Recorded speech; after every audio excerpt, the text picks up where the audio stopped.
Yo, what's good, everybody, man? We are back with another day of Dullah, another day being charged up, and today you're probably wondering, yo, how do we get here? So in this video, we have potentially the chance to win our 7th ring past Jordan and become #1 in the GOAT tier in 2K24 MyCareer. So here we are, man. After a lot of simulating off camera, we are ranked 2nd greatest of all time. GOAT points is maxed out. 9.99999 million is the highest you can get. But in order to pass Michael Jordan, you need to win 7 championships. And it just so happens we're in the playoffs in the championship in 2033. Game 1's about to happen against my old team, the Boston Celtics. So before we get into it, drop a like on the video, subscribe to the channel, and I'll tell y'all why I simulated so much in a second. Okay, ready? I'm gonna tell you now. You drop a like, do you subscribe? Bet, let's get it. I got bored of this build. Like, this build is so boring, it's just one-dimensional. Let me just show you my player, if you guys don't already know. A playmaking perimeter creator. No defense, no dunking, just shooting threes and passing. I got sick of it, and I figured y'all would get bored of it too, so I wanted to make a new position. But the first thing I want to do before I make a new MyCareer series with a new build is actually, I already made it this far, so let's just go all the way, win this 7th ring. I did so much simulating offline, and I'll actually do the Hall of Fame retirement speech in this video as well. We have a lot to recap. I'll kind of break down how we even got here. So the first thing let's talk about is NBA records. I found a method. Now, you can see I scored 309 points. I put it on rookie difficulty, 12-minute quarters, and in the first game of every season, I would just spam threes and I scored 300 points, right? And what would happen from there is when you score so much in your first game, 2K takes the averages of that and is like, oh, okay, he scores 300 a game. Let's have him average 200 points a game for the entire season.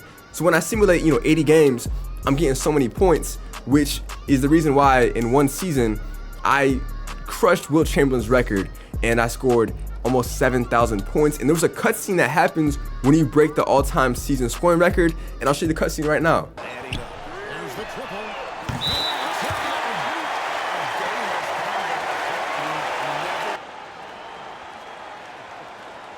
Thank y'all. Thank you. Thank you. Thank you. Oh, yes, sir. Yes, sir. You did it. You did it. Appreciate you. Hey. Hey. Yes, sir. Thank y'all. Thank you. Wow.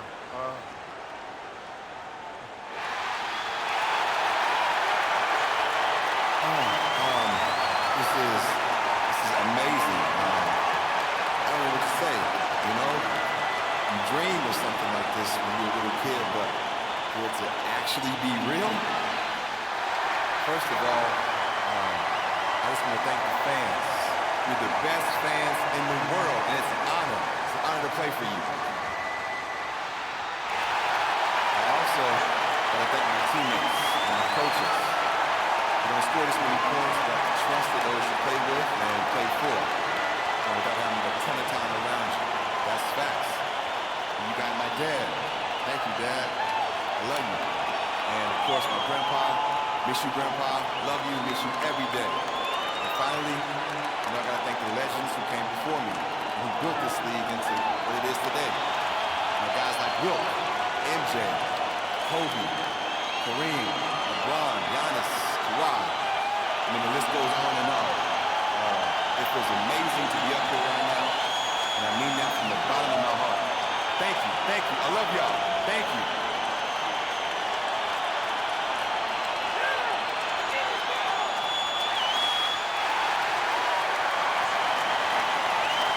So that's pretty cool. Like, there's little cutscenes for things like that if you achieve it, which is why I'm about to do this video. I'm doing this video right here because once we get 7 rings and become #1, I'm expecting a fire cutscene. And on top of that, so for career-wise, if you show the detailed view, I have 27,000 points. I think I'm top 20 in NBA history. I'm 2nd in three-pointers made, 7,000 assists, and keep in mind, I'm only, I think, 29 years old, I believe. Yeah, my player's only 29 years old, so I can still play 10 more seasons if I wanted to. You can see this season right here where I averaged 83 points. That's what I was talking about when I scored 300 in that first game, and then it just, took on the average of that. So, yeah, pretty dominant. And then also, when it comes to my awards, what have I won? I won 4 MVPs and 5 Finals MVPs. So that's pretty, pretty obvious there. And yeah, game highs, it didn't update. It's 303 in my career. Yeah, so you can see right here, this is just a cheat code if you want to get first to GOAT tier. I don't know what you unlock for getting first. This is my first time. I didn't watch any videos on this. We're about to find out together. Also, another thing I want to show you guys is when I passed Kobe Bryant, I got a cutscene. So I'll show you the cutscene right here. Kobe Bryant won 5 NBA championships, the first 3 coming in a three-peat with Shaq, the last 2 coming in back-to-back titles with Pau Gasol as his running mate. And you ask anyone who's won a chip what the toughest part about it is, and many of them will tell you defending it. Kobe Bryant successfully defended a title 3 times, and that speaks to his indomitable will. Yes, he had an incredible offensive repertoire, the closest guy to Michael Jordan not named Michael Jordan, but his will to win might be his defining characteristic. His approach to the game was so legendary they dubbed it Mamba mentality. With a lesser talent, that might seem grandiose, but with Kobe, it fit. Nothing stood between him and his goals. We can talk about his scoring titles, his 18 All-Star nods, his 12 All-Defensive teams, and a host of other accolades. But at the end of the day, Kobe Bryant was one of the greatest competitors to ever live. And it's that legacy that MP upholds as he marches past him in the record books. And you know what? I think if Kobe were here today, he'd say the same thing. He was an intense competitor, but he cared deeply about the health of the game. And I know he'd be thrilled to see that it was in such capable and legendary hands. And then when I passed LeBron James, I don't think I got a cutscene, or I don't think I even watched it yet. Let me pull up my phone. How do you pull up your phone?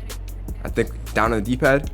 Okay, yeah, love you, LeBron, but MP is moving above you in my GOAT ranking. So let's listen to this podcast real quick. When MP entered the league, he was hailed as the greatest prospect since LeBron James, and today I'm ready to declare that he surpassed him. That is clearly a monumental achievement. I happen to have LeBron ranked number 2 on my all-time list. Well, 3 now. But there's a host of people who have him ranked number 1, and as much as I might disagree with them, I understand it completely. LeBron James is a phenomenon as much as he's a basketball player. A freight train of a human being. He combines Shaq's athletic dominance with Magic's passing chops. He combines Kobe's will to win with Michael Jordan's flair for the dramatic. He retired first all-time in scoring and third all-time in assists. He has 4 MVPs, an insane number of all-star selections, all-NBAs, and all-defensive teams. And he made the finals 8 straight years. There was a stretch of time when if LeBron was in your conference, you might as well not even show up for the playoffs. Sure, he lost a few of those finals, but he won plenty. And at the end of the day, he's the 3rd best player of all time, behind only MP and Michael Jordan. All right, so I think we're recapped enough, right? I think y'all got a gist of what I did. I'm not done with my career after this, by the way. I'm making a new build, like I said. But now it's time to win our 7th ring and see what happens when you win your 7th ring. And oh, one more thing. I promise. One last thing I want to show y'all is winning 12 rings, you get 1,000,000 GOAT points. But not only that, I'm sure they give you a dope cutscene for that. So, you know, my next video would probably be, you know, what happens if you win 12 rings, because I want to see if anything cool happens. Don't spoil it, by the way, in the comments. You better not spoil it. But let's just simulate these games. I'm not playing these games at all, okay? Up 2-1, up 3-1, and I got to play this last game. I'll just foul out. If you don't know, whenever you approach a key game and you got to play it, you could just foul out. Let me go ahead, foul out one last time against Jason Tatum, my former teammate. We won a ring together, I think, right? No, or we didn't. Yeah, we did. We won a ring with Jason Tatum. And there we go. There we have it. Our 7th ring. We passed Jordan. And now I want to see what, if anything special happens, bro. Now would be the time, 2K. Now would be the time. You did it, bro. There's no question. There's no question now. 7. That's 7. Come on. That's 7. Let's go! Boy. Yes, sir. Yes.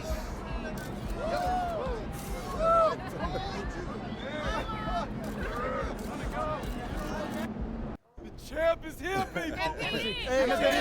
Algo aquí que nos puede decir algo rapidito. No le voy a tomar mucho tiempo. All right, let's get it. Thank you, MP. Appreciate you. Yes, sir. So, 7 championships, one more than Michael Jordan, the man many would consider the greatest basketball player of all time. What does that mean to you? Man, that's a good question. This is something me and my dad, talked about since I was a little kid. And as I've said before, you already know, 7 has always been the goal. And now that I'm actually here, man, it's hard to believe. All right, who's next? Lisa, what you got? So, am I hearing you right that you are saying you are the greatest of all time? Listen, I know everybody's going to have a different opinion on that, and everybody has a different definition of what great means to them. But as far as I'm concerned, yes, ma'am, I am the greatest to ever do it. Señor, Sale, gracias. ¿Qué les dices a los que dicen que no eres el mejor de todo el tiempo? Gracias, appreciate you.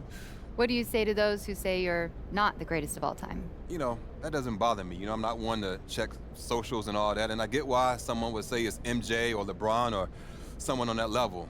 But I know deep down that I've got the most talent, the best work ethic, and the best competitive spirit of anyone to ever play this game. And listen, those guys would probably say the same thing about themselves if you asked them. It's that kind of confidence is what it takes to be an all-time great, and that's what I am. I am an all-time great. We here. Be clear, my boy is the GOAT. That's greatest of all time. Yes, sir. Gary, what you got? This is actually for Prince. So, MP's got 7 championships. How many more do you think he can get? How many more does he want? Not 8, not 9, not 10, not 11. Listen. Going. We're going to talk about it tonight, and we'll let y'all know next time. All right, appreciate your time. Good night. No se puede See you. Good night. Por favor, una pregunta más. ¿Y sí? So there we have it, 10,000 VC. Hold on, new quest alert. All right, so Hall of Fame induction ceremony. You're the undisputed GOAT in the first ballot Hall of Famer. Give an acceptance speech that's as memorable as your career, and then you get 10,000 VC. After all that hard work, I get about $5 worth of VC. Crazy. I love 2K, man. But we have one more episode from our podcast, and let's see what Logan Bradley's got to say. There's a part of me that can't believe what I'm about to say. But I've been spending a lot of time mulling this over, and I am ready to call it. MP is a better basketball player than Michael Jeffrey Jordan.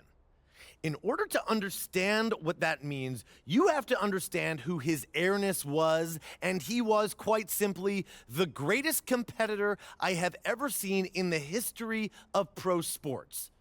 There is a reason nobody has more championships than Jordan in the modern era, and that's because he's the greatest to ever do it. He's the greatest scorer, the greatest one-on-one defender, and the most dominant talent the game has ever seen. That is, until MP. Until MP came along and won 7 titles of his own, no one could come close to challenging Michael Jordan, all due respect to Kobe and LeBron. Not only did he win, but he did it with a mesmerizing combination of natural talent and hard-earned skill. His ability to hang in the air longer than his opponents is legendary, but so is his willingness to adapt his game as he aged, and to somehow keep improving even as his athleticism declined. MJ won Finals MVP in all 6 of his championship teams. He led the league in scoring 10 times. Now, you may not agree with my take about his defense, but I dare you to name a better scorer. Upon his retirement, he had the highest per-game scoring averages in history in both the regular and postseasons, and has so many famous clutch shots that I don't even have time to name them all before we go to commercial break. I realize now, as I describe MJ to you, that I keep speaking as if he's still the GOAT, and that's because his greatness is so deeply ingrained in my psyche that I find it almost impossible to let go. But the fact of the matter is, MP is better. I never thought this day would come, but it has. And I can't deny the truth, which is this. For as great as MJ was, MP is better. And if you don't agree with that, well, I kindly invite you to make your own list. But this one is mine, and MP is, without a doubt, the clear-cut #1 GOAT of all time. And there we have it. We are immortal. Is that how you use the word? I don't know. But we're first. We're greatest of all time. No debate. Can't even argue. 7 rings, 4 MVPs, 6 finals MVPs, and way more other records. Now, I want to have the Hall of Fame speech in this video as the final treat. And like I said, I'm still going to try to win 12 rings off camera and show y'all the result of that. But before we actually go and do our speech, last year I messed up. Last year I did it shirtless. This year we're going to have some more class and, you know, put on some nice clothes. So put on a dress shirt. Yeah, we'll put on a dress shirt and the blazer. We'll rock this one because it shows personality. And then for the pants, I'm a huge fan of the suit pants. You know, this might be an ass fit. Let's be real. Might be a horrible fit. You know what? It is what it is. Unless. No, never mind. All right, we'll keep it like this. Anything for my head? A crown? Yeah, because I'm the GOAT. Yeah, I'm the king. Come on now. I bet. So I think we're good to go. I think we can go ahead and view our Hall of Fame speech. Here we go. Every basketball fan around the world knows the legend of MP. Son of Prince, grandson of Truck, fearless competitor, tireless worker, winner. And while the seeds of all of this were planted long before I met him, the MP that I met was, in many ways, still a child. Now, I don't mean that as an insult. When he first walked into my office, he was only 19 years old. How many of you were fully formed adults at 19, huh? Shaq? I'm looking at you specifically, buddy.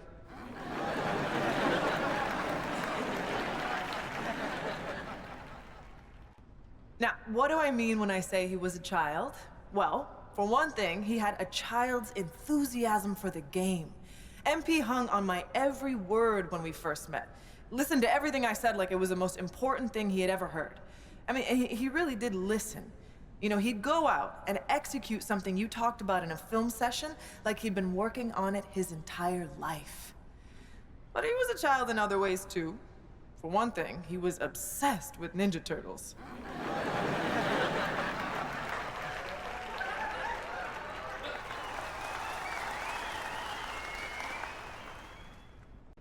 I'm serious. He had the figurines and everything. He said they'd be worth a lot of money one day, but I'm pretty sure he played with them when no one was watching.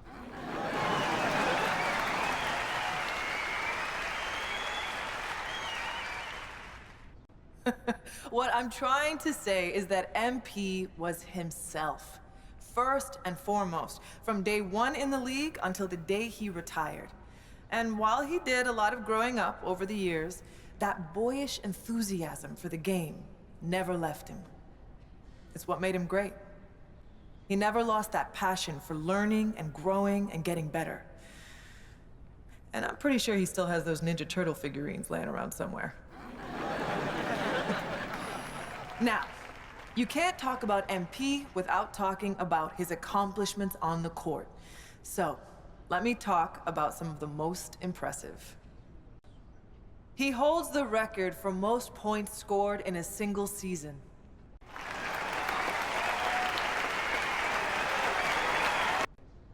That's right. He scored more points in a single year than Wilt. More than MJ, more than LeBron, more than whoever your favorite's favorite is. MP was that dude. He holds the record for assists in a single season.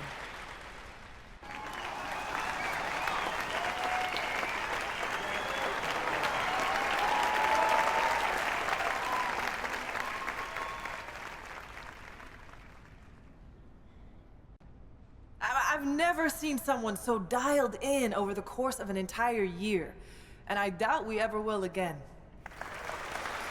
He holds the record for three-pointers made in a single season. Now, records are made to be broken, but it's gonna be a long time before we see someone that locked in for that long a period of time.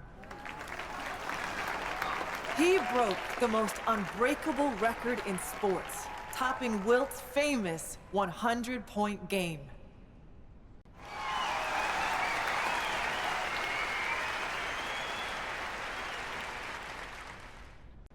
I mean, come on! Will anyone who witnessed that masterpiece ever forget where they were when they saw it? I know I won't. I mean, I happen to have the best seats in the house, but still.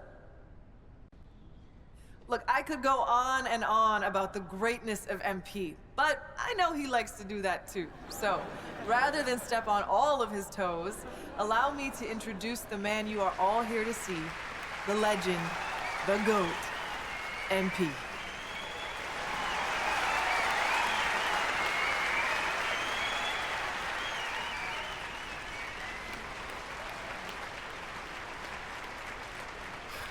Thank you, thank you, thank you so much. And thank you, Coach Warren, for that beautiful introduction. Some people might be wondering why you took a few shots at me in my extremely valuable collectibles, but anyone who knows you knows you're a master motivator. And anyone who knows me knows I rise to the occasion when I've been disrespected. So once again, thank you. Thank you from the bottom of my heart for helping me unlock the best version of me. Like Coach Warren just mentioned, people know my story by now. They know about my grandpa, the late, great Truck. They know about my father, Prince, and how he joined the league as a cocky kid, but left a champion.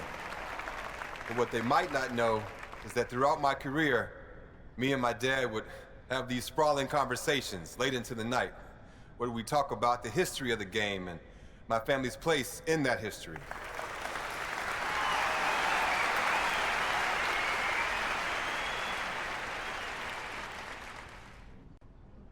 One of my favorite memories from those conversations was the time my dad told me the story of my grandpa's first NBA game. My grandpa didn't have the advantages I had growing up. He was raised in the inner city by a blue-collar father and a stay-at-home mom. There were times when they struggled to put food on the table, but he never complained. He never asked, why me?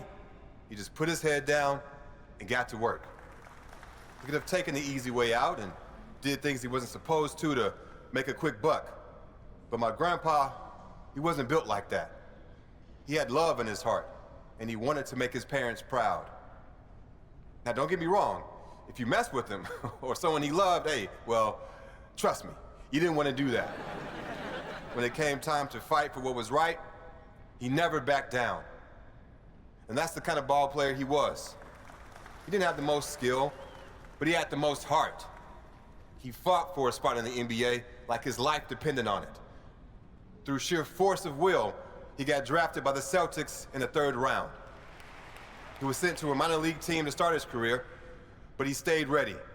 And it's a good thing that he did, because he only had 24 hours from the time he was called up to the time he had to guard Magic Johnson. And what did he do?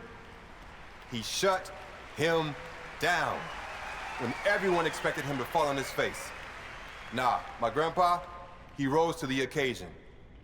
I'll never forget the pride I saw on my father's face when he told me that story. He knew that if it wasn't for my grandpa's fierceness, loyalty, and unwavering belief in himself, neither of us would be where we are today. I love you, Grandpa. Thanks for everything.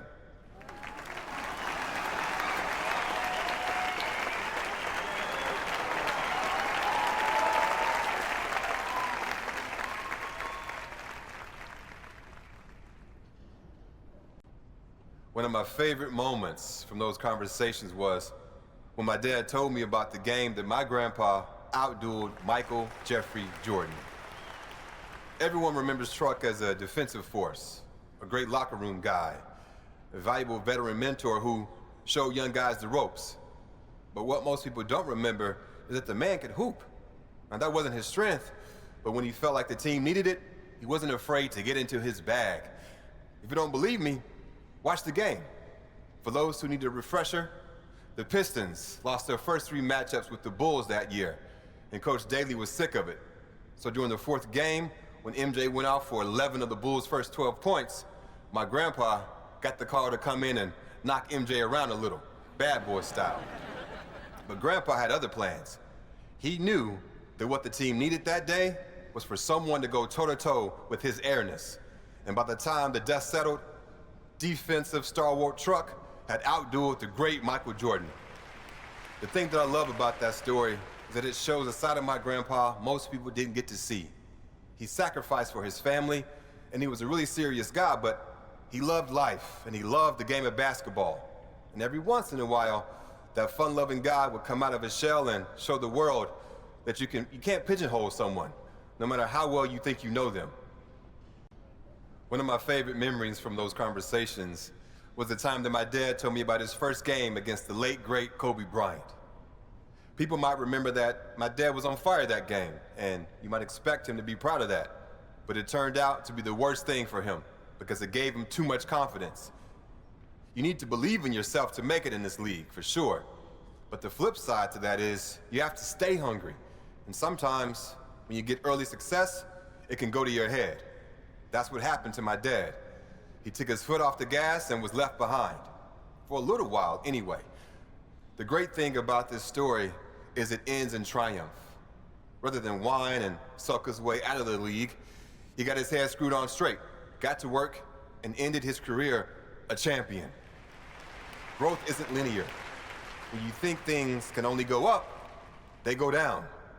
And when you think things can only go down, hey, they go up. My dad learned that the hard way, but he learned it. And that perseverance is something I'll always respect about him. One of my favorite memories from those conversations is when my dad told me about shutting down the great LeBron James in the NBA Finals. I love you, LeBron, don't get me wrong, but this is my moment, so I gotta tell this story.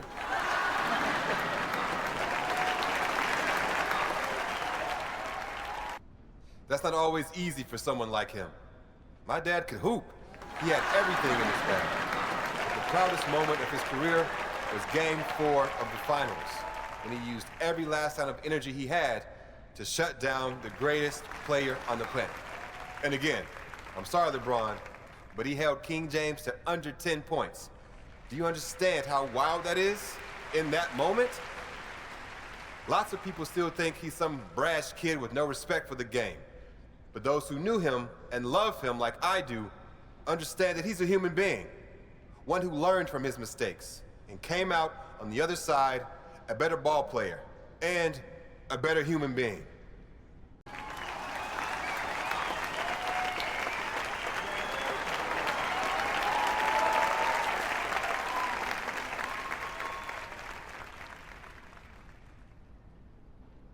My family paved the way for me, and I had every advantage growing up.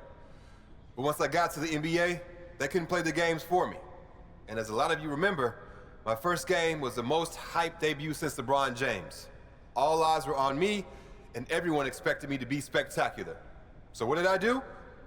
I went out there and stunk it up. I mean, I was bad.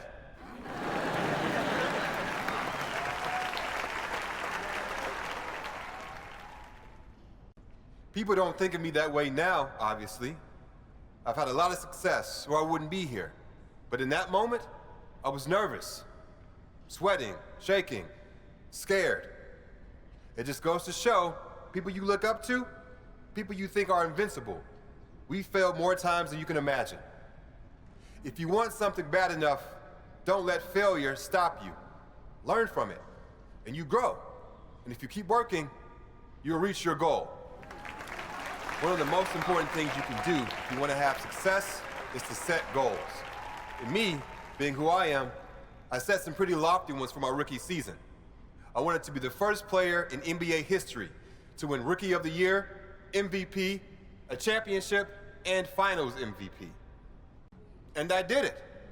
People said I was crazy, but I knew I had the talent and the drive to do what had never been done before. It might sound cocky, but what's cocky when you can back it up? To me, that's just being honest.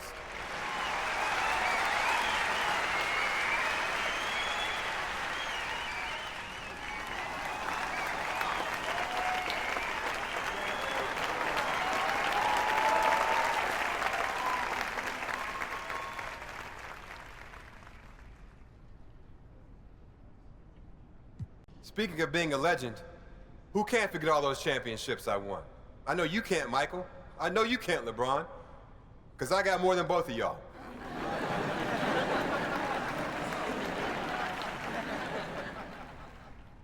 That might seem petty to some of you, but you can't get to where I am without being competitive.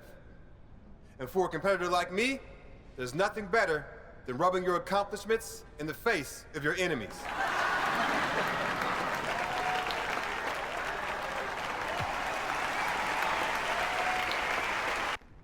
I've been up here for a little while now, and it's just about time to say goodbye. But before I do, I want to address some of the big-name pundits who've put me at the top of their GOAT list recently. So here it goes. What took you so long? The championships not enough? Were the records not enough? Some people say I should be grateful to be in the discussion. But legends aren't grateful to be in a discussion. We want to win. That's what competition is all about. So for those of you who only now got on the bandwagon, I don't need you. Matter of fact, I don't want you. But if you've been here all along, you'll always be in my heart. I can't thank you enough for joining me on this crazy ride. And with that, all I've got to say is this: MP out.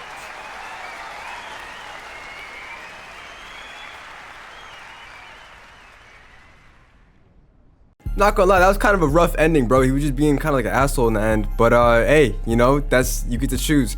So is that it?